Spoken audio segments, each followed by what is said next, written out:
राष्ट्रवादी काँग्रेसचे वाशिम जिल्हाध्यक्ष हाजी मोहम्मद युसुफ पुंजानी यांच्या वाढदिवसानिमित्त दिनांक 29 जून रोजी स्थानीय स्वर्गीय प्रकाशदादा डहाके वनपर्यटन केंद्र कारंजा येथे वृक्षारोपण करून वाढदिवस साजरा करण्यात आला। वृक्षारोपण कार्यक्रमात प्रमुख उपस्थितीमध्ये राष्ट्रवादी काँग्रेस पक्षाचे युवा नेते देवव्रत डहाके, वनपरिक्षेत्र अधिकारी अमित शिंदे, हाजी सरफराज खान, मोहम्मद साबिर, तालुकाध्यक्ष अमोल ठाकरे, शहराध्यक्ष अजय श्रीवास, डॉक्टर अविश दरेकर, नगर परिषद गटनेते ॲडव्होकेट फिरोज शेकूवाले, नगरसेवक सलीम गारवे, जाकीर शेख, अमोल अगम, चांद मुन्नीवाले, कय्यूम जटावाले,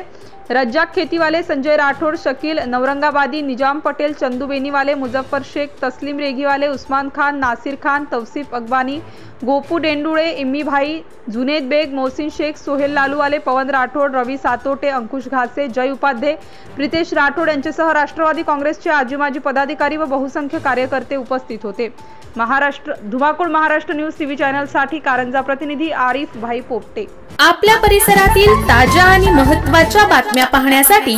आजच आपल्या धुमाकूळ महाराष्ट्र न्यूजला YouTube वर सबस्क्राइब करा आणि बेल आयकॉन प्रेस करा।